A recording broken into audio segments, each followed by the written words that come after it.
Welcome students. अपन capacitance पढ़ रहे थे क्लास 12 का, जिसके मैंने 2 लेक्चर्स आपको पढ़ा दिए हैं, जिसके अंदर मैंने आपको स्फेरिकल कैपेसिटेंस क्या होता है, कैपेसिटर किसको बोलते हैं, पैरेलल प्लेट कैपेसिटर आपको ड्राइव कर दिया है मैंने। अब अपन आज इस 3rd लेक्चर के अंदर अपन लोग स्फेरिकल कैपेसिटर और सिलेंड्रिकल कैपेसिटर्स पढ़ने वाले हैं अपन, जो बोर्ड के लिए भी इंपॉर्टेंट रहते हैं। तो कहीं ना कहीं अपन इनको देखने वाले हैं बेटा कि ये है क्या, है ना। पर ये ज़रूर है कि इसको समझने के लिए आपको electrostatic, electric field, Gauss theorem, है ना, जो आप लोगों ने पहले पढ़ रखी है, पोटेंशियल, वो स्फेरिकल शेल्स जो मैंने पढ़ाए थे आपको, है ना, इलेक्ट्रोस्टैटिक पोटेंशियल के लेक्चर नंबर 9 के अंदर। तो वो आपको पहले से पढ़े हुए होने चाहिए, नहीं पढ़े तो पहले वो पढ़कर आएँ, जिससे कि आपको समझ में आए। पर ठीक है, फिर भी मैं थोड़ा इसका कंसेप्ट जो इससे पहले का है, क्या गॉस थ्योरम कहती है, उसको पहले मैं समझा रहा हूँ, क्योंकि तभी अपन समझ पाएंगे इन दोनों टॉपिक्स को। तो सबसे पहले मैं कंसेप्ट समझा रहा हूँ, है ना, कंसेप्ट फॉर स्फेरिकल कैपेसिटर। तो पहले कुछ समझाने वाला हूँ कि क्या क्या इसमें होने वाला है, वो अपन समझ रहे हैं, है ना। तो स्टेप बाय स्टेप जितने हो सकते हैं उतनी कोशिश करता हूँ समझाने की। जो जो नेसेसरी सब कुछ चीज़ें समझा रहा हूँ, कोई चीज़ भी नहीं छोड़ रहा हूँ, पहले वाली भी। It consist of actually 2 shell, metallic shell. तो that is are metallic shells, metallic shell, concentric metallic shell, and the far one is earthed। जो आउटर वन होती है उसको earthed कर दिया जाता है इसके अंदर, और इनर शेल को चार्ज दे दिए जाते हैं, क्यू चार्ज। ठीक, अगर मैं एक की रेडियस ए कंसिडर करता हूँ, दूसरे वाले की बी कंसिडर कर रहा हूँ, इसको अपन लोगों ने चार्ज दिए हैं प्लस क्यू चार्ज दिए, दोनों मेटेलिक है। बट जो इनर वाली है, इनर कैन बी, तो फर्स्ट पॉइंट में ये ही लिख रहा हूं, इनर स्फीयर कैन बी होलो और सॉलिड। तो बाहर का तो हमारे को होलो ही लेना पड़ेगा, आउटर वाला तो क्या लेना पड़ेगा, शैल लिख रहा हूं मीन्स होलो लिख रहा हूं, तो मेटेलिक है, मेटेलिक की बात कर रहे हैं अपन लोग। पर इनर स्फीयर कैन बी होलो और सॉलिड, मीन्स ये सॉलिड भी हो सकता है, क्योंकि दोनों के कैरेक्टर एक जैसे होते हैं, अपन लोग जानते हैं बेटा, है ना। सेकंड बात करूं तो अपन को पता है कि वी अर्थेड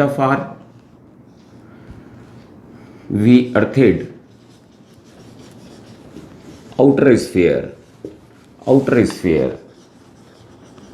सो पोटेंशियल कितना हो जाएगा, 0। तो इट मीन्स इसका जो पोटेंशियल होगा इज फिक्स्ड, कि वो 0 होगा। ये बात अपन पढ़ चुके हैं, एक बार वापस रिमाइंड करा रहा हूँ, है ना, कि इसका पोटेंशियल 0 हो जाएगा। ठीक, बट क्या इसके ऊपर चार्ज भी 0 होंगे क्या, बट चार्ज नॉट भी 0, है ना। तो लेट मैंने कंसिडर कर लिया कि चार्ज नॉट भी 0, बट चार्ज कुछ ना कुछ हो सकता है, मे भी 0 हो सकता है, ये बात समझाई थी। पर अब इस केस के अंदर क्योंकि अगला प्लस ले रखा है, बट चार्ज सम चार्ज मैंने potential is 0, but charge can be 0 not be 0, but charge not be 0। सो अपन ने लेट कंसिडर कर लिया कि let it has Q dash charge. तो इस पॉइंट को समझा रहा हूँ, सेकंड पॉइंट को। तो इट मीन्स कि मैंने क्या करा, आउटर वाले की जो स्फीयर है, इनर तो है ही सही, है ना, जिसको अपन ने प्लस क्यू चार्ज दे रखा था, जिसकी रेडियस अपन ने ए ले रखी है, इसको अपन ने अर्थेड कर रखा है, तो इसका चार्ज मैंने क्यू कंसिडर कर लिया, और इसकी रेडियस बी है। तो व्हाट इज द पोटेंशियल जो है इस आउटर पर, वो तो 0 है ना, इस आउटसाइड वाले पर स्फीयर पर 0 है, ये ही अपन समझ रहे हैं कि इस पर चार्ज कितना होगा। तो इस पर जो पोटेंशियल आ रहा होगा, एक इनर शेल की वजह से आ रहा होगा, वो कितना आ रहा होगा, के क्यू, क्योंकि अंदर वाले पर अपन ने चार्ज क्यू ले रखा है, कैपिटल क्यू, और इसके इस वाली शेल के लिए ये आउटर का काम कर रहा है, तो बी आ गया। फिर इसका खुद की वजह से इसके ऊपर आ रहा होगा पोटेंशियल, वो कितना आ रहा होगा, K Q dash upon distance B equals to 0। अगर मैं इसको सॉल्व करता हूं तो मेरे पास क्यू डैश इक्वल्स टू तो माइनस क्यू ही आ गया। आई होप समझे होंगे इस बात को। ठीक, इसका मतलब है इस पे चार्ज आ गया -q, ये चार्ज हमारे को पता लग गया। पर अब ये जो चार्ज है वो आउटर सरफेस पर रहेगा कि इनर सरफेस पर रहेगा, वो भी हमारे को देखना पड़ेगा। तो इसका मतलब है मैं कहीं ना कहीं थर्ड पॉइंट भी यहीं पे समझा रहा हूँ।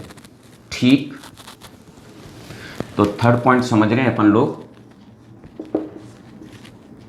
q dash charge equals to -q lie inside और आउटर सरफेस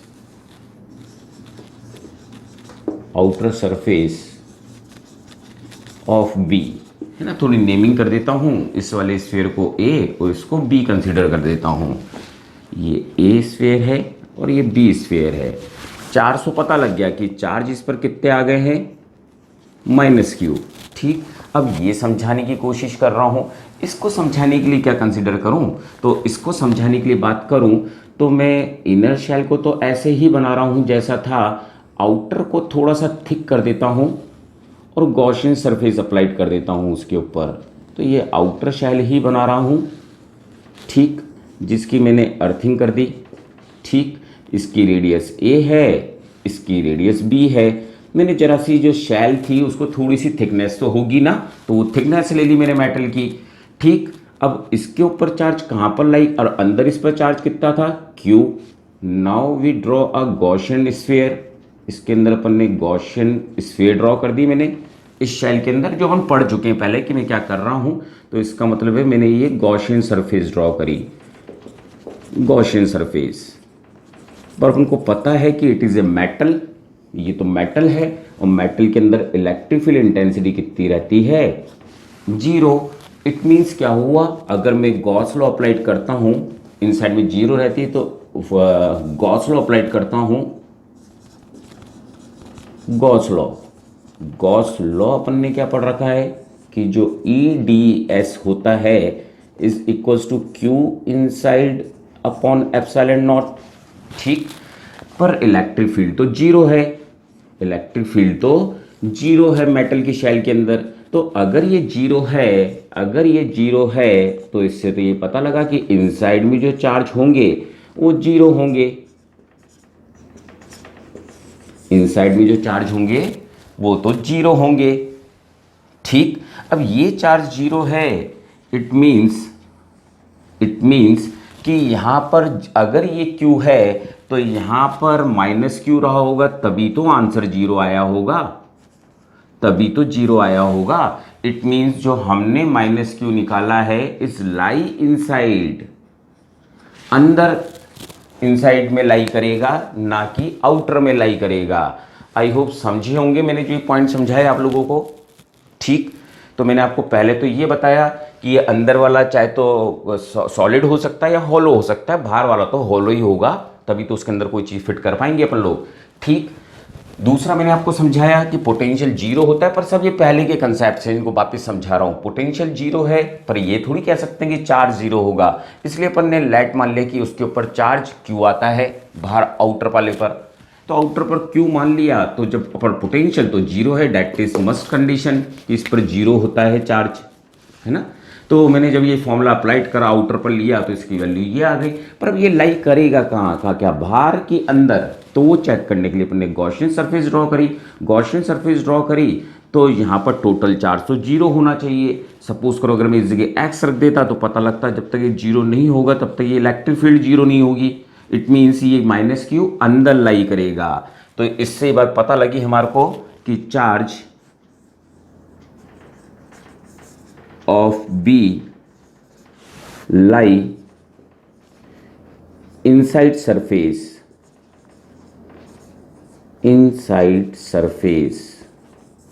ठीक बेटा, एक बार चेक कर लूँ यहाँ तक का दिख रहा है नहीं दिख रहा है इसमें। ठीक, तो चार्ज यहाँ पर लाई करेंगे, हमारे जो चार्ज है B का वो लाई करेगा इनसाइड में। आई होप समझ गए होंगे। ठीक बेटा, नेक्स्ट देख रहे हैं, ये प्रॉपर्टी तीनों समझ ली, नोट डाउन कर लिया होगा आप लोगों ने। ठीक, अब ये समझा रहा हूँ, इसका मतलब हम क्या क्या समझ चुके हैं उसको मैं अब थोड़ा सा यहीं पर डिनोट कर दूँ। ठीक, तो अब हमारे को पता लग गया है कि जो भी चार्ज है इसके ऊपर ने जो Q प्लस Q दिया था, तो यहाँ पर क्या क्रिएट हो गए थे, माइनस Q मीन्स वो इनसाइड में थे, और यहीं पर तो इलेक्ट्रिक फील्ड क्रिएट हो गई, क्योंकि अब ये हो गए नेगेटिव नेगेटिव, और ये वाला क्या था हमारा, पॉजिटिव पॉजिटिव, ये ए वाला है ना, इस पर माइनस Q चार्ज है, तो ये नेगेटिव नेगेटिव हो गए। इट मीन्स इनके बीच में इलेक्ट्रिक फील्ड क्रिएट हो गई ना, पॉजिटिव से नेगेटिव ये क्रिएट हो गई हमारे पास इलेक्ट्रिक फील्ड बीच में। अब एक बात ये आई कि इलेक्ट्रिक फील्ड अंदर कितनी रही होगी, तो इनसाइड इनर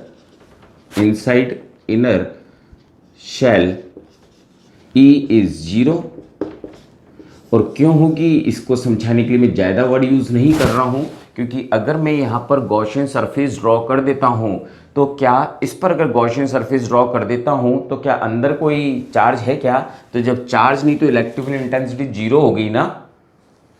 ठीक समझ गए होंगे। अब बात करें, इसका मतलब हमारे को ये भी पता लग गया कि जो इनसाइड है वहाँ पर जो इलेक्ट्रिक फील्ड है वो कितनी रहेगी, 0। अब जरा चेक करें बाहर क्या हो रहा होगा, आउटसाइड मीन्स सराउंडिंग में क्या हो रहा होगा जब हमने इसके अर्थिंग कर रखी है, तो वहां पर भी इलेक्ट्रिक फील्ड 0 होने वाली है। क्योंकि सपोज करो अगर मैं यहां पर एक गॉसियन सरफेस ड्रॉ कर देता हूं इस आउटर ब्लॉक के अंदर, ऐसे गॉसियन सरफेस ड्रॉ कर देता हूं, नहीं तो फर्स्ट पॉइंट था इसको रब करूं, ठीक, गॉसियन सरफेस अगर मैं ड्रॉ कर देता हूं आउटसाइड में, एक बार समझा रहा हूं, टॉपिक तो वही है जो पहले पढ़ रखे हैं अपन लोगों ने। तो अगर मैं यहाँ पे कर देता हूँ आउटसाइड में, तो कहीं ना कहीं वो ही EDS इक्वल्स टू यहाँ पर टोटल चार्ज लूँगा Q inside by epsilon not, यहाँ पर चार्ज कितने हो गए इस ब्लॉक के अंदर, plus Q minus Q upon epsilon not, तो ये तो 0 हो गया ना। तो इलेक्ट्रिक फील्ड कितनी हो गई, 0। इट मीन्स कि हमारे को जो इलेक्ट्रिक फील्ड आई है वो कहाँ पर 0 है, वो यहाँ पर भी 0 है और आउटसाइड में भी 0 है, सभी जगह इलेक्ट्रिक फील्ड इंटेंसिटी क्या मिली हमारे को, 0 मिली। ये सब मैं बाद में लिखने वाला हूँ, है ना, माने ये सब चीज़ें लूँगा उसमें काम समझाते समय, तो ये पता लग गया है आपको। एक और पॉइंट बोलूँ तो हमारे को वापस से बाउंडेड एनर्जी मिल गई थी, bounded energy between A and B shell, है ना, क्योंकि हमारे को बॉन्डेड एनर्जी तो चाहिए। मैंने कहा था ना आपसे कि अपन को हर चीज़ में बॉन्डेड एनर्जी चाहिए। मीन्स हम जब चाहे, जैसे पानी के टब भरा हुआ हो तो जब चाहे टेप खोला और पानी निकाल लिया, ना कि हम कोई नदी में से पानी लाना पसंद करेंगे। मैंने बिखरी हुई एनर्जी नहीं चाहिए, हमारे को बॉन्डेड एनर्जी चाहिए थी। तो कैपेसिटर में भी यही था, बॉन्डेड एनर्जी मिली थी, इसमें भी हमारे को कौन सी एनर्जी मिली, बॉन्डेड। जब जरूरत पड़ेगी इंस्टेंटली ले लेंगे, क्योंकि कैपेसिटर का काम ही है इंस्टेंटली एक साथ बहुत सारी एनर्जी दे देता है अपन को। होप ये समझे होंगे जो जो मैंने कंसेप्ट लिया है, एक बार नोट डाउन करें, फिर आगे ले रहा हूँ बेटा काम में। ठीक ठीक बेटा, है ना। अब आगे टॉपिक ले रहा हूँ, मीन्स अब मैं ड्राइव करना चालू कर रहा हूँ। ठीक, तो डेरिवेशन इज क्वाइट इजी, है ना। फर्स्ट अगर मैं कैपेसिटर की लूँ बात के अंदर, तो अब मैं ले रहा हूँ कैपेसिटेंस ऑफ स्फेरिकल कैपेसिटर। ठीक, थोड़ी सी लैंग्वेज लिख देता हूँ इसमें, है ना, जैसे बोर्ड में ज़रूरत पड़ती है अपन को। It consist of two concentric metallic shell of radius A and B respectively and give plus Q charge to inner shell while चलो इसको आगे लिख देता हूँ, given plus Q charge to inner shell, so due to induction. वैसे ये word use करें तो ठीक, ना करें तो ठीक, क्योंकि that is not a proper method to return, इसलिए मैंने पहले वो बातें समझाई आपको, पर अपनी बुक्सों में कुछ इस तरह से लिखा होता है, इसलिए दैट इज़ करेक्ट। अगर नेट लेवल के हैं तो इसे रिमेंबर कर सकते हैं। So due to induction minus Q charge develop on inner surface of outer shell जिसको मैं B कंसिडर कर लेता हूँ, and it's outer surface is earthed, so positive charge created on its outer surface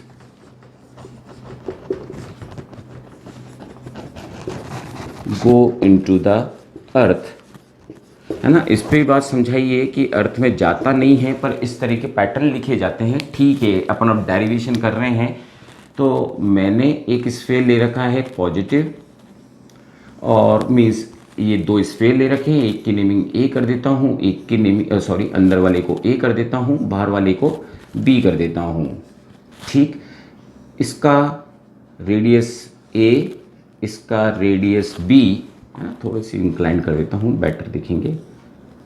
इसका ए, इसको जो अपन ने चार्ज दिया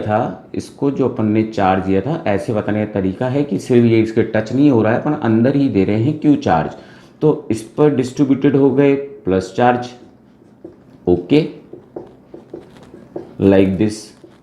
तो इस पर चार्ज है क्यू, तो ड्यू टू इंडक्शन, पर आपको पता हो क्यों आया था, वो सब मैंने भी थोड़ी देर पहले एक्सप्लेन करा आपको, कि इसके अंदर जो भी चार्ज रहेंगे, तो इस पर आ गया माइनस क्यू, है ना। इस सरफेस पे माइनस क्यू चार्ज है, तो अगर इसके ऊपर प्लस चार्ज, तो इसके ऊपर माइनस क्यू चार्ज आ गया, और इसकी अपन ने अर्थिंग कर रखी थी।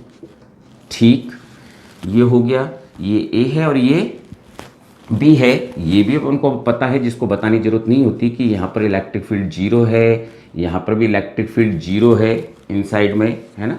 ठीक है, इनसाइड में भी इलेक्ट्रिक फील्ड कितनी है, जीरो, पर यहाँ पर तो लाई कर रही होगी ना, पॉजिटिव से नेगेटिव, पॉजिटिव से नेगेटिव, पॉजिटिव से नेगेटिव, पॉजिटिव से नेगेटिव, ऐसे सब जगह चल रही होगी ना इलेक्ट्रिक फील्ड, इस तरह से। ठीक है, इन पे एरो नहीं देता, ऐसे टच करा देता हूँ रेडियस को, ठीक, और ऐसे सब जगह मूवमेंट ले रखा होगा।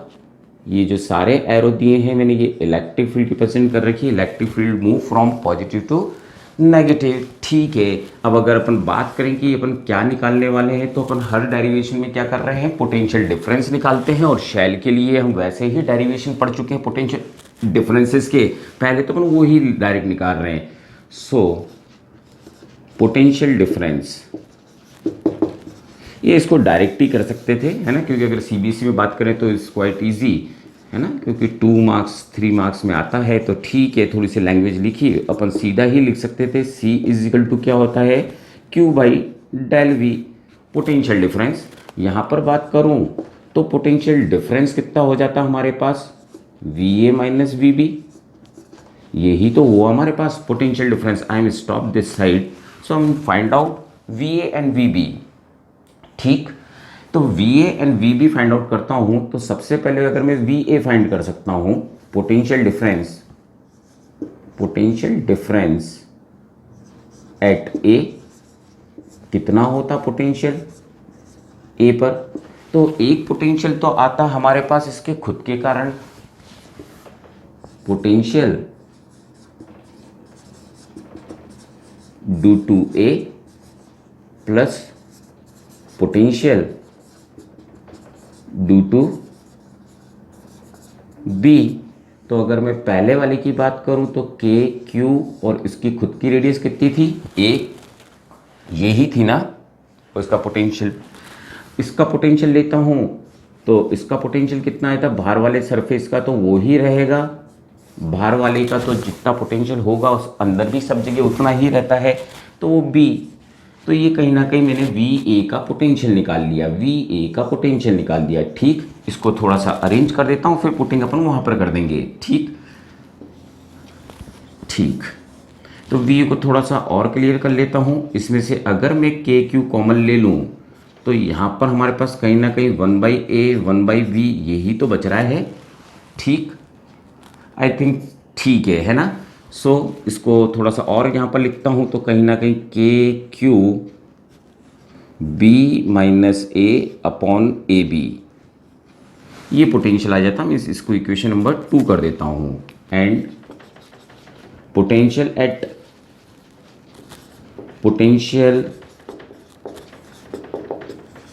ऑन बी, तो वो तो जीरो ही है ना बी का पोटेंशियल, तो क्योंकि हमने उसकी अर्थिंग कर रखी है। ठीक, so V A minus V B कितना मिलता, यही तो रहता, के क्यू ब्रैकेट में B minus A B minus zero. ठीक, तो यही पोटेंशियल मिला। तो अगर मैं इस इक्वेशन को, ये तो जीरो ही है ना, इसको मैं थर्ड इक्वेशन कर रहा हूं तो दोनों का डिफरेंस भी यही आता क्योंकि तो जीरो ही था। But I am putting in equation first, putting in equation 1, तो व्हाट वी गेट, अगर मैं ये वैल्यू को इस जगह पर रखता हूं तो q से q कैंसिल हो जाएगा, ए बी ऊपर चला जाएगा, नीचे आ जाएगा b माइनस ए आ जाएगा ना, और साथ साथ में k भी नीचे आ जाएगा, k भी नीचे आ जाएगा। ये हमारे पास कैपेसिटेंस निकला। तो अगर मैं k की वैल्यू रखता हूँ तो 1/4πε0, तो आंसर क्या आता, 4πε0 a b upon b minus a. ये हमारे पास इसका डेरिवेशन आ जाता। ठीक, और मैंने करा क्या है, k की वैल्यू रखी है, और k की वैल्यू कितनी होती है अपन ने जस्ट फर्स्ट चैप्टर में पढ़ा था कूलॉम्स के लॉ में, फर्स्ट लॉ के सेकंड चैप्टर लेक्चर में या थर्ड लेक्चर में।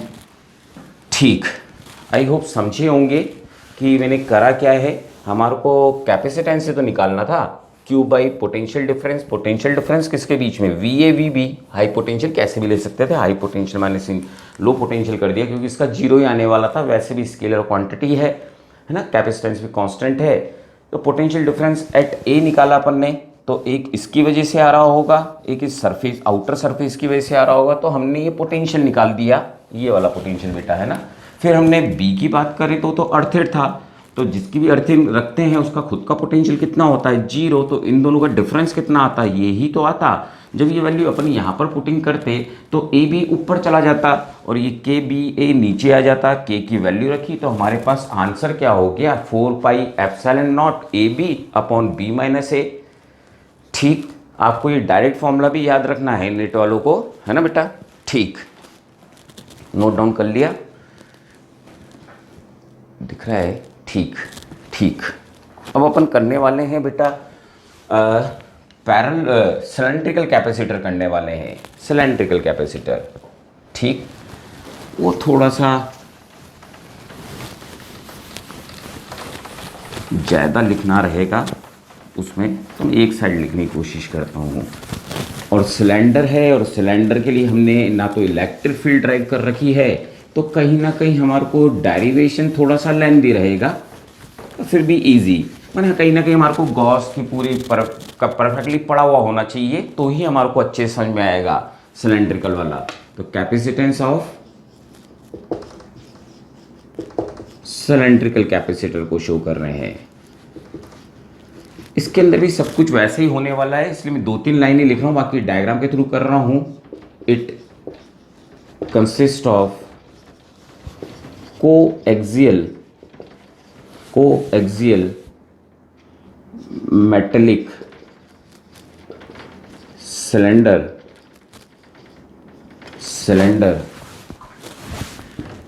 of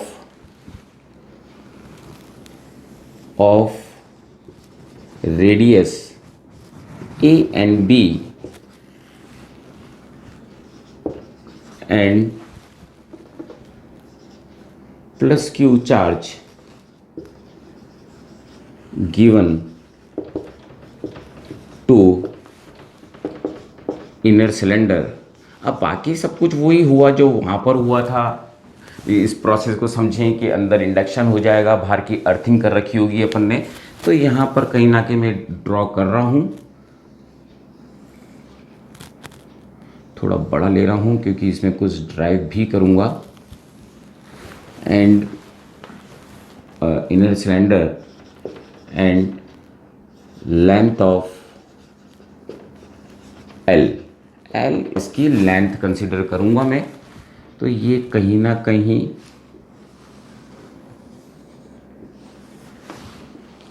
ये रहा सिलेंडर, आउटर एंड इनर।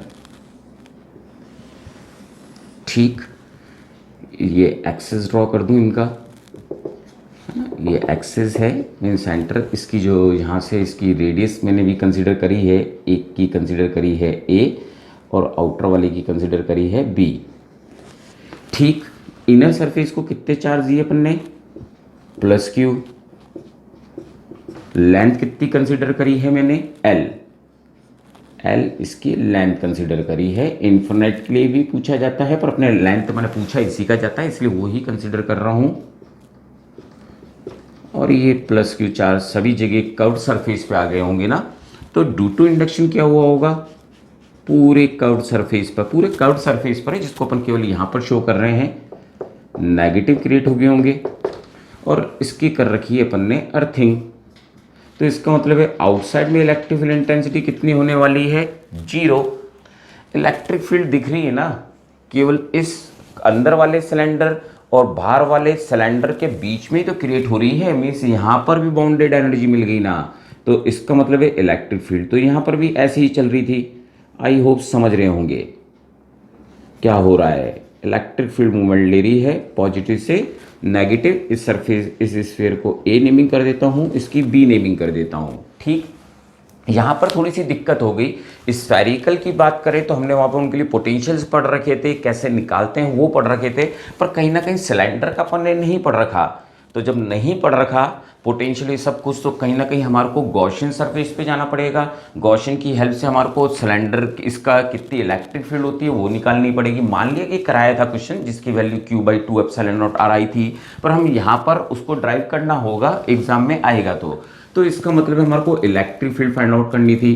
तो अगर मैं स्टेप 1 बोलूँ तो हमारे को इलेक्ट्रिक फील्ड फाइंड आउट करनी थी। Electric field, find electric field, ये काम पहले करना पड़ा हमारे को। तो फाइंड इलेक्ट्रिक फील्ड करनी पड़ रही है। So consider a Gaussian cylinder of radius small r। तो इमेजिन करना पड़ जाएगा। So consider Gaussian cylinder of radius r, between them. तो हमने एक गॉसियन सरफेस ड्रॉ करा, गॉसियन सरफेस ड्रॉ करा, ऐसे dotted dotted dotted dotted dotted dotted. ठीक ठीक ठीक ठीक ठीक ठीक ठीक ठीक। अब क्योंकि बहुत कुछ पढ़ रखे हैं तो अपन को पता है कि जो इलेक्ट्रिक लाइन्स ऑफ फोर्सेस हैं वो कुछ ऐसे ही चल रही होंगी परपेंडिकुलर। तो अपन एक छोटा सा अगर यहाँ पर एक ब्लॉक लेता हूँ जिसको अपन लोगों ने DS नाम दिया था, तो इसकी हेल्प से इस गॉसियन सरफेस जिसकी रेडियस कितनी कंसीडर कर ली है अपन ने, यहाँ से यहाँ तक R कंसीडर कर ली है अपन ने, ये डिस्टेंस। इससे R डिस्टेंस पर अपन ने ये गॉसियन सरफेस इमेजिन करा है।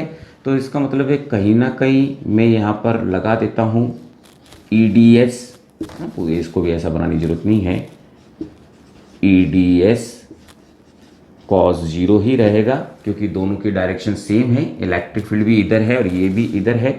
इनक्लोज चार्ज कितने हैं इसके अंदर, तो इसके अंदर इनक्लोज चार्ज तो ये Q है क्योंकि इनर सरफेस को अपन ने Q दिया था। तो Q/ε0 हो गया ना। ठीक, दोनों की डायरेक्शन सेम थी। चाहे एक लाइन बढ़ाना चाहो तो बढ़ा दो, फर्क नहीं पड़ रहा। ठीक है, ये ही लिख देता हूँ, फॉर्मूला लिख दिया गॉस का। अब मैं अगली स्टेप में जाता हूँ तो कहीं ना कहीं ये E D S cos zero की वजह से गायब हो जाएगा। चार्ज कितने थे, क्यू बाई एप्सिलॉन नॉट, ठीक समझ गए। थीटा कितना था यहाँ पर, जीरो, क्योंकि इतने सब डेरिवेशन करे हैं। फिर जो भी है सब जगह यूनिफॉर्म रहेगा, इसका मतलब मैं ई को बाहर ले सकता था, ठीक है, क्योंकि ये सब बहुत सारे डेरिवेशंस करे अपन ने। अब ds की बात करूं तो ये कर्व सरफेस है। कर्व सरफेस का फॉर्मूला क्या पढ़ रखा है अपन ने, 2πr/h, ये पढ़ रखा है ना, 11th 10th पे पढ़ा था अपन ने। तो उसकी जगह मैं l ले लूँ ना लेंथ को, तो ये l ले लिए अपन ने, q बाई एप्सिलॉन नॉट। तो हमारे पास इलेक्ट्रिक फील्ड इंटेंसिटी कितनी आ गई, q by 2 epsilon not r। ये हमारे पास फॉर्मूला इसका ड्राइव हुआ, जो अपन ने स्ट्रेट वायर का करा था, ऐसे रिमेंबर करा जा सकता है। तो इलेक्ट्रिक फील्ड ड्राइव करनी होती है बोर्ड एग्जाम में, नहीं तो वैसे डायरेक्ट भी याद रहता है। उस जगह नोट दिख रहा है, ठीक है।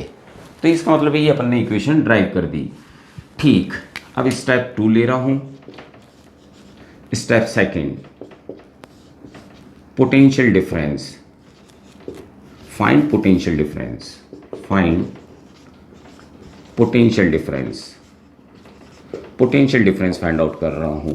अब पोटेंशियल डिफरेंस वहां पर तो हम लोग डायरेक्ट अप्लाई कर पाए, क्योंकि के क्यू बाई आर फॉर्मूला जानते हैं। सिलेंडर के लिए रिमेंबर नहीं कर रखे अपन लोगों ने, नहीं कर रखा तो कहीं ना कहीं स्टैंडर्ड फॉर्मूले पर जाना पड़ा। हम लोगों ने देख रखा है कि जो चेंज इन पोटेंशियल होता है वो माइनस ई डी आर होता है, पढ़ रखा है ना, जिसको कैसे लिखते हैं। अगर मैं V A minus V B करता हूँ, V A minus V B करता हूँ, तो मेरे को चार्ज लेकर आना पड़ेगा B2A, means B2A, A B अगर इससे रिप्रेजेंट कर रहा हूँ तो एक बार B और A रिप्रेजेंट कर देता हूँ। वैसे रेडियस ही कंसीडर करेंगे, डी आर रेडियस को बता रहा है यहाँ पर, तो इसको B और इसको A कंसीडर कर लूँ, और ये EDR cos थीटा ले लेता हूँ, ठीक है। अब मैं यहाँ पर क्या कर रहा हूँ, ये तो फॉर्मूले से स्टैंडर्डाइज कराना। अगर ये स्टैंडर्ड फॉर्मूले को V A minus V B करते थे तो वहाँ पर अपन बी माइनस ए ही तो लिखते थे। अगर ए बी ए, इसका मतलब था कहाँ पर कि हम चार्ज को लेकर आ रहे हैं बी से ए की तरफ, बी से ए की तरफ, बी से ए की तरफ, तो हम कुछ ऐसे लिखते हैं, ठीक। तो वही मैंने यहाँ पर लिखा, ठीक। डॉट हटाया तो थीटा लगा दिया। पर क्या मैं यहाँ पर लिमिट चेंज करके माइनस का साइन चेंज नहीं कर सकता क्या, कर सकता हूँ। तो इसका मतलब मैंने अगली स्टेप में E D R cos theta तो था ही सही, इसको ए और इसको बी कर दिया। होप यहाँ तक भी समझे होंगे, है ना। सिर्फ साइन कन्वेक्शन चेंज किया है, पर साइन कन्वेक्शन चेंज करने का एक फ़ायदा हो गया। अब एक्चुअल में ए से बी की तरफ ही जा रहा हूँ, ए से बी की तरफ जा रहा हूँ, इसका मतलब है इलेक्ट्रिक फील्ड भी इधर है, डिस्प्लेसमेंट ऑफ चार्ज भी इधर ही है, तो एंगल तो जीरो हो जाएगा। थीटा कितना हो जाएगा, जीरो। तो नेक्स्ट स्टेप में मैं क्या लिख सकता था, सिर्फ ई डी आर, ठीक ठीक समझे होंगे, है ना। थीटा कितना कर दिया है, जीरो, क्योंकि लिमिट ए टू बी जा रही थी और ई और डी आर दोनों की डायरेक्शन सेम हो रही है, जैसे यूनिट चार्ज को लेकर आ रहा हूं, ठीक। अब now I am putting the value, that is called equation number 3, है ना, क्योंकि मैं जगह और कहीं ले लूँगा तो इसका मतलब ये 3rd इक्वेशन थी। और यहाँ पर मैंने ऐसा क्यों करा है, क्योंकि थीटा इक्वल्स टू 0 है, ठीक। ई की वैल्यू रख देता हूँ वहाँ से उठाकर। तो अगर मैं वैल्यू रखता हूँ तो Q by 2 epsilon not R, यही आया ना, अपॉन L, L भी था, है ना, ठीक। तो इसका मतलब है ये L तक, यहाँ तक गाड़ी चल रही है हमारी, और ये DR रहा हमारे पास। अब सारी चीज़ें कहाँ आ जाएंगी, ए से बी लिमिट लगा रखी है अपन ने, है ना, ये लिमिट लग रही है हमारी, ठीक। यहाँ तक नोट डाउन करें, और अगर ठीक, अब बिना डायग्राम बेटे तो ये सॉल्व होगा नहीं, तो नोट डाउन कर लें बेटा पहले यहाँ तक, ठीक ठीक बेटा, है ना। तो मैं रब कर रहा हूँ, आई थिंक एक बार वापस समझा दूँ। मैंने जो इसके अंदर इलेक्ट्रिक फील्ड निकाली, उसके लिए मैंने एक गॉसियन सरफेस इमेजिन करा, गॉसियन सिलेंडर आर रेडियस का, जिसका एक छोटा सा पार्ट लिया ds, और फिर मैंने उसके बाद गॉसियन सरफेस का EDS cos inside charge upon epsilon not. तो इसके गॉसियन सरफेस जो मैंने डॉटेड लाइन दी है उसके अंदर चार्ज कितने हैं, Q, तो ये अपन ने क्यों रख दिया, EDS दोनों की डायरेक्शन सेम थी, तो इसका मतलब है मैंने cos थीटा हटा दिया, ई इस कांस्टेंट तो भाल ले लिया, ds माने कर्व्ड सरफेस, ये छोटा सा एरिया मैंने पूरा कर्व्ड सरफेस कितना होता, तो वो होता हमारे पास 2 पाई RL, तो ये वैल्यू रख दी मैंने। और फिर हम लोगों ने वापस से जो पोटेंशियल फॉर्मूला पढ़ा था वो अप्लाइड किया, चाहे तो इसको इक्वेशन नंबर 3 कंसिडर कर लें, है ना, 3, फिर इसी में लेकर आया हूँ तो ये 4th हो गई और ये कहीं ना कहीं 5th हो गई हमारी। ठीक, अब यहाँ तक अगर नोट कर लिया हो तो मैं डायग्राम वायग्राम सब कुछ रब कर रहा हूँ क्योंकि डेरिवेशन का पार्ट चलने वाला बेटा, है ना। यहाँ तक नोट चल रहा है ना, सब कुछ सही, ठीक है ना। तो इसका मतलब मैं इसको अब रब कर रहा हूँ क्योंकि अब आप नोट डाउन कर चुके हैं। ठीक, एनर्जी इसमें भी बॉन्डेड ही मिली है हमारे को।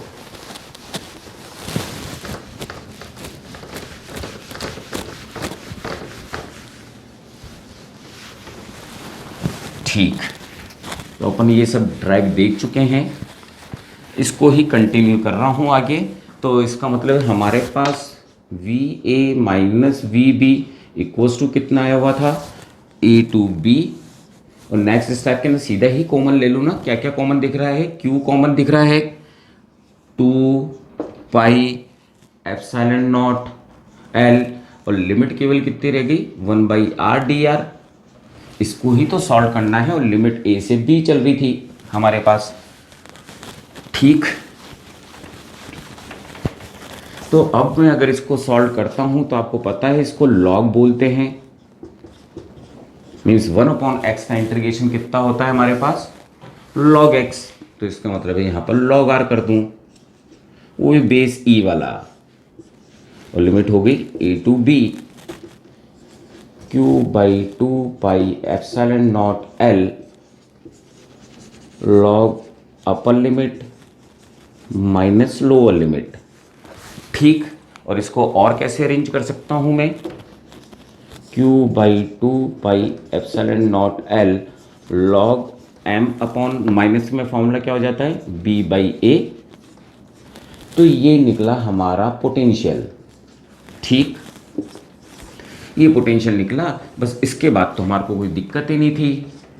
वी नो डैट कैपेसिटेंस का फॉर्मूला क्या जानते हैं, C/Q by potential difference, Q/VA minus VB। जो अपन ने कितनी निकाली यहाँ से, Q और V माइनस V की वैल्यू कितनी निकली हमारे पास, Q/2 pi epsilon naught L log B/A। Q से Q कैंसिल करता हूँ तो C की वैल्यू कितनी आ जाएगी, 2 पाई epsilon naught L log B minus B/A। ये हमारे पास कैपेसिटेंस का फॉर्मूला हुआ। पर यहाँ पर भी एनर्जी कैसी थी, बॉन्डेड एनर्जी, क्योंकि छोटे से दो सिलेंडर के बीच में ही हमने क्या क्रिएट कर दिया था, इलेक्ट्रिक फील्ड क्रिएट कर दी थी। और जहाँ पर इलेक्ट्रिक फील्ड होती है वहीं पर एनर्जी होती है। ऐसा मैंने पोटेंशियल में भी बार बार बोलता रहा हूँ, आगे भी बोलता रहूँगा, क्योंकि तो एनर्जी का टॉपिक इसमें भी आने वाला है। ठीक, तो आई थिंक समझे होंगे। बस ये मैंने पोटेंशियल डिफरेंस निकाला है। कैपेसिटेंस का फॉर्मूला ये होता है, चाहे हम Q/V लिख रहे हो चाहे Q/del-V, क्योंकि मैं आगे चल के ज़्यादा रिमाइंड कराना चाहता हूँ कि it is not A potential, it is a potential difference, इसलिए मैं बार बार में चेंज इन पोटेंशियल लिख रहा हूँ। और इस तरह से अपन ने ये फॉर्मूला ड्राइव कर दिया बेटा। ठीक, नोट डाउन करो बेटा इसको, है ना, क्या आगे कर रहे हैं बेटा हम लोग। ठीक बेटा, तो अपन अब एक छोटा सा टॉपिक जिसको बाद में तो लूँगा ही सही समझाने के लिए, और टॉपिक लिया जा सकता है कि क्या कैपेसिटर पर ऑलवेज ही हमारे पास दोनों तरफ सेम चार्जेस रहेंगे कि डिफरेंट भी हो सकते हैं। ठीक, तो मैं वो टॉपिक ले रहा हूँ, तो एक बार वापस से आपको थोड़ा सा रिमाइंड करा रहा हूँ। तो एक इलेक्ट्रिक फील्ड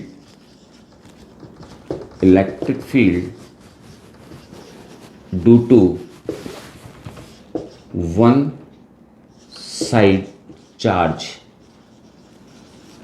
है ना, electric field due to one side charge. अगर कोई प्लेट है हमारे पास, है ना, जिसकी केवल एक साइड ही चार्ज हो, एक साइड ही चार्ज हो तो उसकी वजह से इलेक्ट्रिक फील्ड कितनी आती है अगर पी पॉइंट पर निकालना हो तो, है ना। जबकि चार्ज डेंसिटी अपन कंसीडर कर लें सिग्मा है और इसका जो क्रॉस सेक्शन एरिया है इस तरफ का सिर्फ वो ए है।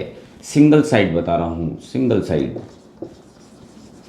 सिंगल साइड, सिंगल साइड ही कर रखा है। नॉर्मली नॉन कंडक्टर में ही करते हैं अपन ऐसा। तो इलेक्ट्रिक फील्ड कितनी आई थी वहां पर अपन ने देखा था सिग्मा बाई 2 एप्सिलॉन नॉट, जब एक सिंगल साइड हो, एक सिंगल साइड। ठीक, ये इसको लिख सकता हूं Q by A 2 epsilon not लिख सकता हूं ना।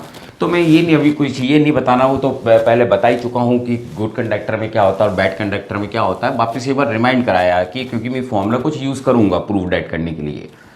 ठीक, एक सिंगल साइड की वजह से, एक सिंगल साइड चार्ज जब हो उसकी वजह से इलेक्ट्रिक फील्ड इतनी आती है, ये हमारे को रिमेंबर रहे।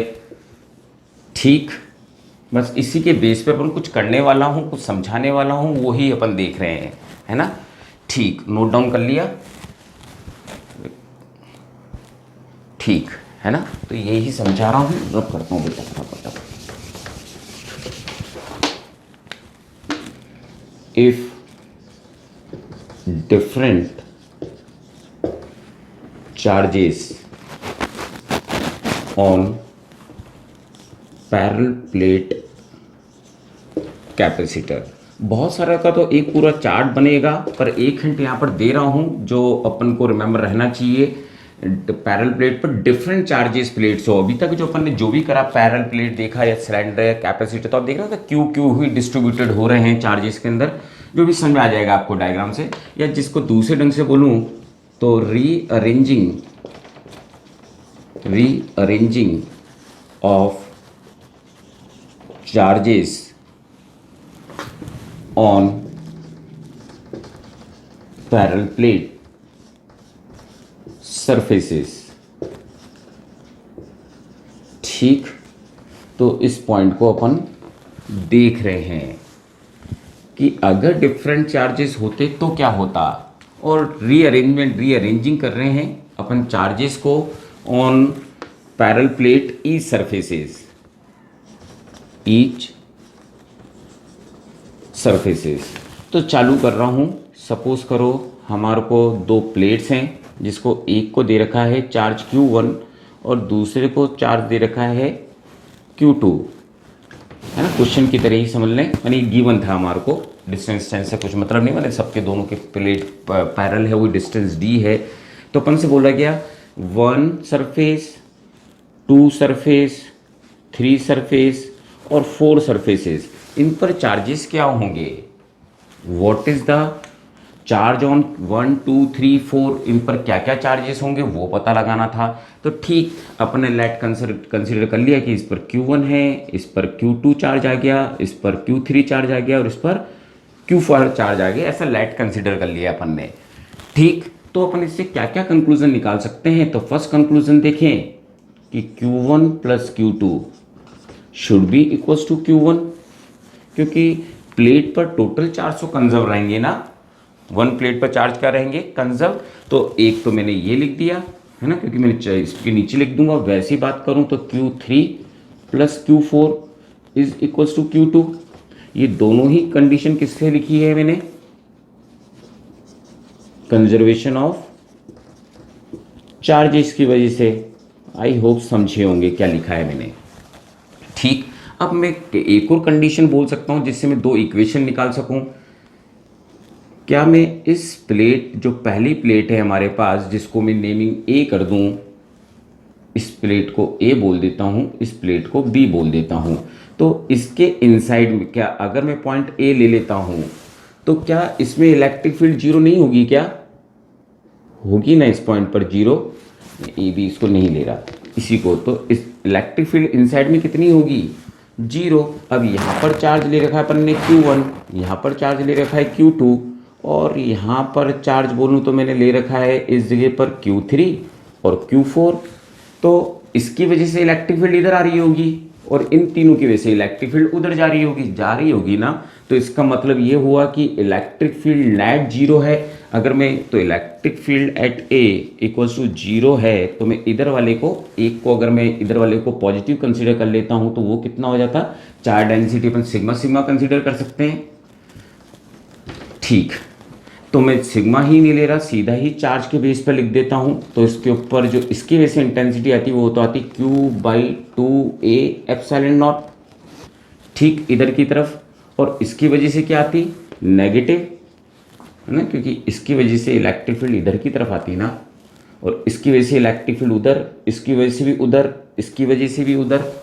तो -2A एप्सिलॉन नॉट 2 की वजह से, 3 की वजह से भी ऐसा ही होता, 2A epsilon not 0 -Q4/2A epsilon not 0। ये तो फॉर्मूला ही लिख रहा हूँ ना जो भी लिखा था, इक्वल्स टू 0। तो इससे मेरे पास इक्वेशन क्या निकली, Q1 equals to Q2 plus Q3 plus Q4, ये निकल गई ना इक्वेशन। ये इक्वेशन नंबर 3 हो गई। ठीक ठीक, इसके बाद तो अपन जो रिजल्ट निकलेगा कंक्लूजन्स वो रिमेंबर रखेंगे, है ना। बस ये वो प्रूव डेट करके बता रहा हूँ, कुछ चीज़ बता रहा हूँ कि वहाँ पर भी सेम क्यों ले रहे थे अपन लोग। ठीक, वैसे ही मैं क्या मान सकता हूँ कि जो इलेक्ट्रिक फील्ड इंटेंसिटी रही होगी वो बी वाली प्लेट में भी तो जीरो रही होगी, यहाँ पर भी तो इस बी पॉइंट पर जीरो रह सकती है, जिस पर Q2 चार्ज था, इस पर Q1 चार्ज था। Q1 Q2 अपनी जगह है, वो ही अरेंज हुए हैं यहाँ पर। ठीक, इसको थोड़ा सा थिक बता दिया है मैंने। इलेक्ट्रिक फील्ड इंटेंसिटी यहाँ पर भी जीरो होगी, यहाँ पर चार्ज कितना था Q4, यहाँ पर Q3, यहाँ पर Q2, यहाँ पर Q1। अब ये जो 3 पॉइंट्स हैं, 3 चार्जेस हैं, वो तो इस पॉइंट पर इधर की तरफ फोर्स लगा रहे होंगे, ये वाला उधर फोर्स लगा रहा होगा, मीन्स इलेक्ट्रिक फील्ड की डायरेक्शन उधर रही होगी। तो इसका मतलब है यहाँ से भी अगर मैं बात करूँ कि बी पॉइंट पर इलेक्ट्रिक फील्ड कितनी रही होगी, तो 0। तो इन तीनों के लिए बोलूँ तो आता हमारे पास Q1/2A epsilon not plus Q2/2A epsilon not plus Q3/2A epsilon naught, ठीक, और माइनस Q/4, क्योंकि इसकी डायरेक्शन उधर की तरफ जा रही है, 2A epsilon naught equals to 0। Epsilon naught 2 epsilon naught सब कैंसिल हो जाते हैं, ये नेगेटिव है ये पॉजिटिव है, तो इसका एक तरफ मैं Q4 कर दूं तो Q4 Q1 plus Q2 plus Q3, ये हमारे पास इक्वेशन हो गई 4।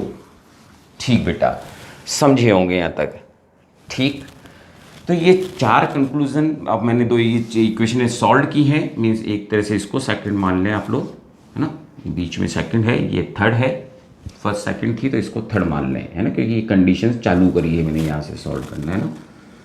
पहले वो था, फिर मैंने इलेक्ट्रिक फील्ड 0 मानते हुए सॉल्व किया इसको, फिर ये 5 मान लें और ये 6 कंसिडर कर लें। अब अगर I am adding equation 4 plus 6, तो देखें जरा क्या कंक्लूजन निकलता है अगर मैं इन दोनों को ऐड करता हूं तो Q1 plus Q1 plus Q4 equals to यहाँ पर कितना आ जाता, Q2 plus Q3 plus Q4, और ये भी ऐड कर दूं इधर, plus Q1 plus Q2 plus Q3। आता नहीं आता, क्या क्या कैंसिल होते हुए दिख रहे हैं यहाँ पर, Q1 से Q1 कैंसिल, Q4 से Q4 कैंसिल, देख लें जरा, Q1 से Q1 कैंसिल, Q4 से Q4 कैंसिल। मेरे पास 2Q और 2 ही ये मिले मेरे को, मीन्स यहाँ से कंक्लूजन जो निकला वो Q2 माइनस Q3 निकला ना, या मैं यूँ बोलूँ कि जो Q3 था वो -2 के बराबर था। ये रही मेरी इक्वेशन नंबर 7। इससे ये कंक्लूजन पता लगा कि ये दोनों जो होंगे वो मैग्नीट्यूड में बराबर होंगे, पर अगर एक पॉजिटिव होगा तो दूसरा नेगेटिव होगा। ये कंक्लूजन पता लगा हमारे को। आई होप समझे होंगे क्या करा है। ठीक, अगर मैं ऐसे ही इसके अंदर 4 और 6 को सब्ट्रैक्ट कर देता, क्या कर देता मैं, सब्ट्रैक्ट कर देता, तो फिर कुछ एक कंक्लूजन निकलता। नोट डाउन करें बेटा इसको फटाफट पहले आप, है ना, 7th इक्वेशन तक, फिर अपन आगे देख रहे हैं। ठीक, तो मैं रब कर रहा हूँ, ये दो कंडीशन तो भी ऐड रब नहीं कर सकता, तो मैं ऊपर का ही रब कर रहा हूँ अभी। ठीक, ये रब कर रहा हूँ, इसको भी रब करा जा सकता है, सिर्फ इक्वेशन से ही मतलब है हमारे को ये कैसे ड्राइव हुआ था। ठीक, तो मैंने अभी थोड़ी देर पहले 4 और 6 को ऐड करा था। नाउ मैं क्या करूं, now equation 4th minus equation 6 ये करता हूं, देखें क्या कंक्लूजन निकलता है हमारे पास। ठीक, तो अगर मैं इन दोनों का सब्ट्रैक्शन करता हूं तो कहीं ना कहीं Q1 minus Q4 equals to Q2 plus Q3 plus Q4 minus Q1 plus Q2 plus Q3। ठीक, अब अगर मैं थोड़ा सा इसमें चेक करूं तो क्या क्या कैंसिल दिख रहे हैं हमारे को होते हुए, 2 और 2 cancelled, 2 and 2 cancelled, 3 and 3 cancelled. ठीक, क्या क्या रहा हमारे पास, ये माइनस क्यू गया तो इसका मतलब है वहां पर आ गया हमारे पास 2Q1, और इसको इधर की तरफ लेकर आया तो ये हो गया 2Q4, means Q1 equals to Q4। एक रिजल्ट और निकला, मीन्स ये और ये बाहर वाले सेम रहेंगे, ये 8 कंक्लूजन निकला। ठीक, निकल गया ठीक कंक्लूजन्स। तो इसका मतलब है यहाँ तक ये हमारे कंक्लूजन्स निकले, अब शायद इनकी ज़रूरत ना पड़े अपने पास।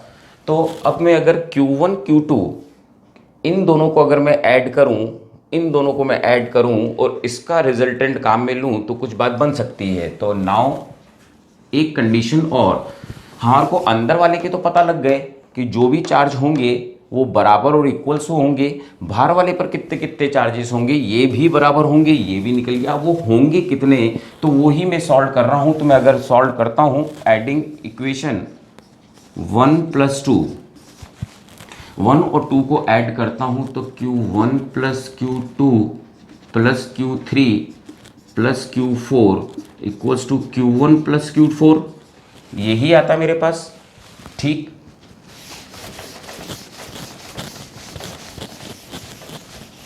ठीक, और अपन ने कंक्लूजन्स क्या निकाले थे इसके अंदर बेटा। ठीक, ठीक बेटा, तो अपन ने देखा कि यहाँ पर ही कितना है Q1 plus Q2 plus Q3 plus Q4, और इधर का एडिशन कितना रहा, ये कैपिटल में Q1 प्लस Q2 है ना। ठीक, अब अपन को ये चीज़ पता है कि Q1 और Q2 तो जीरो है, जीरो है ना, क्योंकि अपन लोग ने देखा है कि ये दोनों इक्वल एंड अपोजिट होते हैं, तो इसका मतलब है इन दोनों का सम तो जीरो हो गया। इक्वेशन नंबर 7 से बोल दें अपन। ठीक, या यहाँ पर लिख सकता था कि जीरो हो गया, समझ रहे हैं यहाँ तक तो बात को। और Q1 Q2 हम जानते हैं कि ये तो इक्वल है, बोथ आर क्या है, यहाँ से यहाँ तक बोलूँ तो इक्वल, बोथ इक्वल। तो अगर मैं इक्वल करता हूं तो इसका मतलब मैं इसी को Q1 Q1 लिख दूं, 2Q1, ये जीरो ही हो चुका है, Q1 प्लस Q2, इस मीन्स Q1 कितना आ जाएगा हमारे पास, Q1 प्लस Q2 बाई 2। ठीक, कहीं ना कहीं ये हमारे पास 9th इक्वेशन हुई।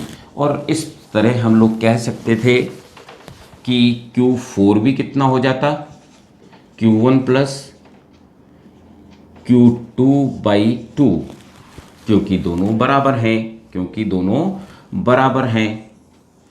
ठीक, बस अब इसके बाद क्या बताने वाला हूँ इधर देख लें, जो चीज़ समझा रहा हूँ। तो या तो मैं पहले एक बार यहीं पे समझा देता हूँ, ये Q1 Q2 तो थे ही से हमारे पास इस जगह पर।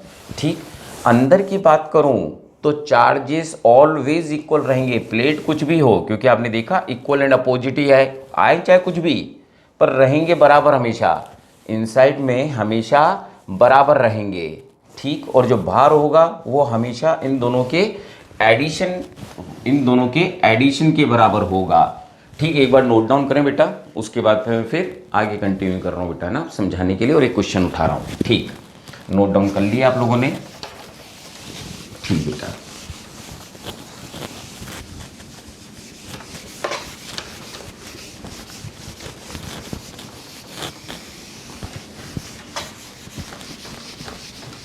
ठीक, तो अब मैं एक बार डायग्राम से वापस एक बार समझाता हूँ हुआ क्या।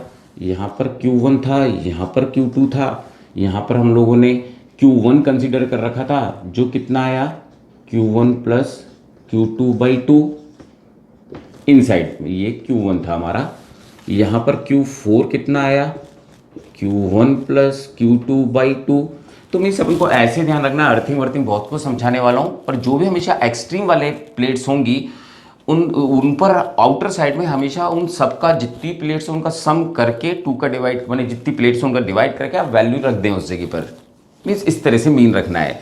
अंदर की बात करूँ तो हमेशा ये इक्वल एंड अपोजिट रहेंगे। मीन्स अगर मैं U2 की यहाँ पर बात करता, Q1 में से सब्ट्रैक्ट करता तो कहीं ना कहीं 2 जाता, मीन्स Q1 माइनस Q2/2 आता, और इधर Q3 जो हमने लिया था इस जगह पर वो आ जाता माइनस का Q1 minus Q2/2।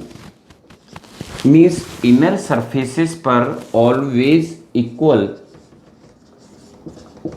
And opposite charges रहेंगे, इक्वल एंड अपोजिट चार्जेस रहेंगे, चाहे प्लेट पर सेम चार्जेस हों चाहे डिफरेंट चार्जेस हों, रहेंगे हमेशा सेम, है ना। इस प्लेट पर अगर ये आया है तो इस पर ये आएगा Q3 पर, तो हैं इक्वल।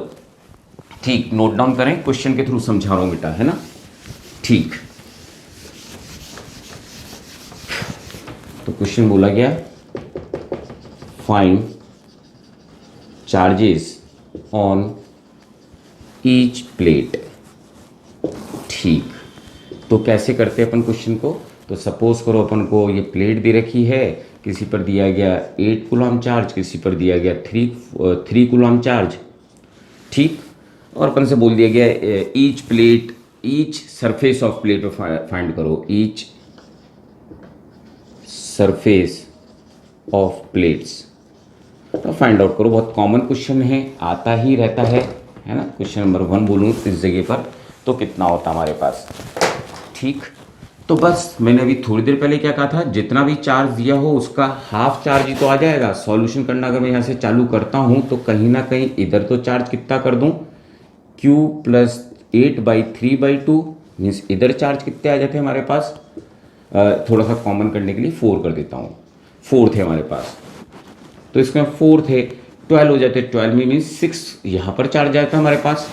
समझ रहे हैं, इस वाली प्लेट के इस वाले सरफेस पे 6 कूलम आ जाता। यहाँ पर चार्ज कितने थे, 8 कूलम। तो अगर 8 में से 6 यहाँ पर आ चुके हैं तो अब अंदर कितने आएंगे, 2 ही तो रहेंगे, क्योंकि टोटल तो कभी भी ज़्यादा नहीं हो सकते ना, 408 ही रहेंगे। वो डिस्ट्रीब्यूटेड हो गए, जिनमें 6 इधर चला गया, 6 इधर चला गया, तो इसमें से अगर इसको 8 में 6 इधर की तरफ चला गया, 8 में से माइनस करूंगा तो 2 आएगा ना बेटा, आएगा नहीं आएगा। कैसे आया, सपोज करो मैं इसको x मान लेता हूँ, ठीक है, इस पर ले लेता हूँ x, तो इस पर ले लेता हूँ y। ठीक है, अब कर लेते हैं कैलकुलेशन, कोई दिक्कत नहीं। ये तो आप समझने लगे हो कि बाहर वाले पर चार्जेस ये रहेंगे। तो मैं कंजर्वेशन लॉ लगा रहा हूँ, कंजर्वेशन, ये ए प्लेट मान लो, ये बी प्लेट मान लो, ठीक है। कंजर्वेशन ऑफ चार्जेस अप्लाइड कर रहा हूँ ऑन ए। तो 6 प्लस एक्स इक्वल्स टू रहेंगे तो 80, समझ रहे हैं। इस पर 400 आपको पता लग गए थे कि 6 आ गए, सब चीज गुलाम में तो है ही से, चार्ज ही निकाल रहा हूँ, एक तरह से Q1 निकाल रहा हूँ इस तरफ का। तो x कितना आ गया, 2 आ गया ना, वो भी प्लस का, वो भी प्लस का। तो बिना सोचे समझे ही हम y क्या बोल सकते थे, सो y शुड बी -2। तो ये हमारे पास जब ये निकल गया कि ये 2 है, तो बाई इंडक्शन ये तय है कि हमेशा ही -2 होगा। भी 3 प्लेट का भी करा दूंगा। ठीक, अब ये सही है कि नहीं जरा वो भी चेक कर लें। ये 4 कूलम था, कंजर्वेशन लॉ, और बाहर पता है हमारे को कितने आएंगे, इधर 6 आया होगा तो इधर भी कितने आए होंगे, 6। जरा चेक कर लेते हैं, कंजर्वेशन लॉ ऑन बी पर अप्लाइड कर देता हूं, बी वाले पर, on B conservation of charges है ना, कंजर्वेशन ऑफ चार्जेस लॉ लगा रहा हूं। तो देखो इस पर है -2 + 6 हुए तो 4 ही, ओबे कर रहे हैं ना, टोटल तो 4 ही बने हुए हैं ना, टोटल यहाँ पर मैंने 8 ही लिए ना, इन दोनों का सम, बस ये x निकालना था तो निकाल दिया। ठीक, ऐसे सॉल्व कर दिया। तो इस तरह से हमारे को इस पर 6, इस पर 2, इस पर -2 मिले हमारे को, और इस पर 6। आउटर पर हमेशा मीन लेना है, जितने भी चार्जेस का सम करके मीन ले लेना है। ठीक, अगला क्वेश्चन ले लेते हैं एक और। ठीक, कोई दिक्कत हो अगले क्वेश्चन को जैसे जैसे बोलूँ वैसे वैसे सुनते जाना बेटा आप, है ना। तो सपोज करें आपकी ये 3 प्लेट्स दे दी गई थी, एक बीच का कोई ले लेते हैं अपन लोग 2 गुलाम, यहाँ पर कर देता हूँ -4 और इधर कर देता हूँ, ठीक, 4 8 4 6 कर देता हूँ। ठीक, अब ईच प्लेट पर निकालना था, ABC प्लेटें दे दी गई, किसी भी 1 2 का पूछ लिया गया, तो सबसे पहला काम तो हम आउटर का निकाल लें। तो आउटर पर बिना सोचे समझे ही यहाँ पर इस जगह पर x कर देता हूँ, y कर देता हूँ, z कर देता हूँ। वैसे तो x x डैश आता है वो पता है, ठीक है, x y z, ठीक, ना भी कहूँ तो चलेगा, भी ये पूछा है अपन से, सॉल्यूशन कर रहा हूँ। ठीक, आउटर पर कितना लिख दूँ, सॉल्यूशन करना चालू कर रहा हूँ, प्लीज़ लैंग्वेज में ही समझ लें क्वेश्चन को। इस पर ये 8 है, 8 कूलम -4 कूलम +6 कूलम। ठीक, इसमें इधर आउटर एक्सट्रीम कंडीशन पर कितने आएंगे चार्जेस, तो 8 -4 +6/2, तो इट मीन्स ये कितने आ जाते हैं हमारे पास चार्ज, 8 और 6 14, 14 4 10, मीन्स 5 चार्ज आ जाता, 5 कूलम इधर आ जाता हमारे पास। ठीक, और बिना सोचे समझे यहाँ पर भी यही कर दें, 8 -4 +6/2, तो हमारे पास यहाँ पर चार्ज कितना आ जाता, इस सरफेस पे भी 5 कूलम चार्ज आ जाते, समझ गए। तो ये एक्सट्रीम पर हमेशा ऐसा होगा, जबकि अर्थिंग वर्थिंग ना दे रखी हो, तो इसका मतलब है ये एक्सट्रीम पर यही कंडीशन होने वाली है। तो ठीक, 3 प्लेट थी तब भी मैंने वही काम करा, दोनों के एक्सट्रीम कंडीशन पर निकाल दिया। अब इस पर 5 है, तो अगर मैं कंजर्वेशन लॉ लगाता हूँ, कंजर्वेशन ऑफ चार्जेस ऑन ए, तो अगर मैं लगाता हूँ ऐसा, तो 5 प्लस मान लो ये x है, तो 5 + x = 8 करना पड़ेगा, तो x बराबर कितना आ गया 3। तो अगर इस पे 3 आया था इस इक्वेशन की वजह से, तो यहाँ पर कितना आ गया होगा -3। ठीक, अब कंजर्वेशन लॉ लगा देता हूँ इसके ऊपर, conservation of charges on B, ये लगा देता हूँ, तो -3 + y = -4 होने चाहिए, तो y = कितना हो जाता, -4 + 3 मीन्स y की वैल्यू हो जाती -1, तो इट मीन्स यहाँ पर आया -1 कूलम। ठीक, ये आ गया -1 आया, तो इंडक्शन की वजह से यहाँ पर +1 हो जाना चाहिए था, है ना, इंडक्शन क्योंकि इक्वल होते हैं, equal and opposite, equal and opposite, ये बात तो ध्यान रखी जा सकती है ना। तो -1 हमने प्रूव डेट करा बाय इंडक्शन, डायरेक्ट फॉर्मूला हमने यहाँ पर लगा दिया। ठीक, अब कंजर्वेशन लॉ से बस चेक कर रहे हैं कि सही है कि नहीं, कंजर्वेशन ऑन सी पर अप्लाइड कर देता हूँ। तो ठीक, यहाँ पर आया 1 कूलम, ये सी हटा देता हूँ, दिखने में दिक्कत आ रही है, तो 1 तो ये था हमारे पास, 1 + 5 = 6। इसका मतलब है हमने जो भी डिस्ट्रीब्यूशन करा है वो बिल्कुल करेक्टली करा है बेटा।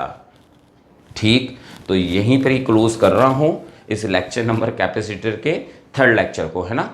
ठीक बेटा, अभी तो बहुत कुछ पढ़ने वाले हैं अपन, है ना। वैसे नेक्स्ट लेक्चर में एनर्जी पढ़ने वाला हूँ और कॉम्बिनेशन समझाने वाला हूँ सीरीज और पैरल, फिर उसके बाद फिर जो भी और चीज़ें न्यूमेरिकल्स और जो भी बचते हैं, है ना, डाइलेक्ट्रिक स्ट्रेंथ समझानी है भी। तो ठीक बेटा, है ना। गुड डे बेटा, all of you, good day.